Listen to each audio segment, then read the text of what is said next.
آپ کو معلوم ہے کہ ماہ ربیع الاول کا آغاز ہو چکا ہے، دوسری تاریخ ختم ہوئی اور آج ہم تیسری شب میں اس وقت یہاں بیٹھے ہیں۔ یہ ماہ مبارک حضور صلی اللہ علیہ وسلم کی سیرت مطہرہ سے ایک بڑا گہرا تعلق رکھتا ہے۔ حضور کی ولادت باسعادت بھی اسی ماہ مبارک میں ہوئی، اگرچہ تاریخ کے بارے میں اختلاف ہے۔ حضور کا انتقال بھی اس ماہ مبارک میں ہوا، اور وہ متفق علیہ تاریخ ہے 12 ربیع الاول اصل میں حضور کا یوم وفات ہے، اور اکثر محققین کی رائے یہ ہے کہ آپ کا یوم ولادت جو ہے وہ 9 ربیع الاول ہے۔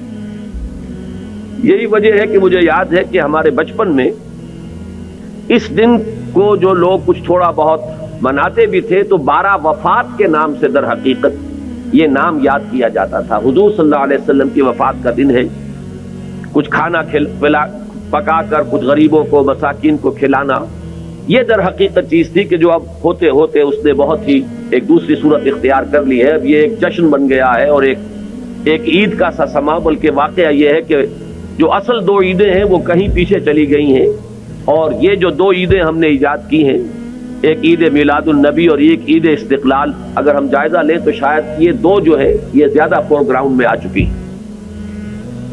لیکن یہ کہ جہاں تک آپ کی ولادت اور آپ کے وفات کا اس ماہ مبارک میں ہونا ہے وہ ثابت ہے۔ مزید برآں حضور کا ورود مدینہ منورہ میں بھی ماہ ربیع الاول میں ہوا ہے۔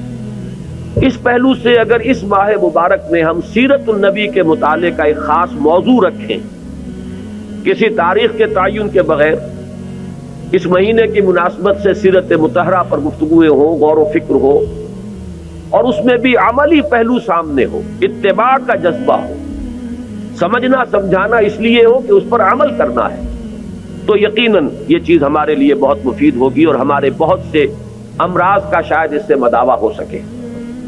یاخذون بسنتہ ویقتدون بامرہ ثم انہا تخلف من بعدہم خلوف۔ پھر ہمیشہ یہ ہوتا، ہر نبی کا جاننے والوں میں، پہچاننے والوں میں، ماننے والوں میں ہوا ہے، امت محمد بھی مستثنیٰ نہیں ہے۔ یقولون ما لا یفعلون ویفعلون ما لا یؤمرون۔ یہاں نوٹ کیجئے کہ وہ کہتے وہ تھے جو کرتے نہیں تھے، اور کرتے وہ تھے جس کا حکم نہیں۔ عید میلاد النبی کیا حضور کا حکم ہے؟ کیا اس کا کوئی ثبوت صحابہ سے ہے؟ کیا ہم صحابہ کے مقابلے میں حضور سے زیادہ محبت کرتے ہیں؟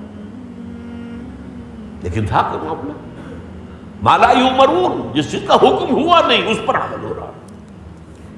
یہ ہے در حقیقت رسم پرستی، اور رسم کے اندر پھر اضافہ ہوتے چلا جاتا، اس پر ردے پر چڑھتے چلے جانا جو ہے، یہ دوسرا سبب ہے۔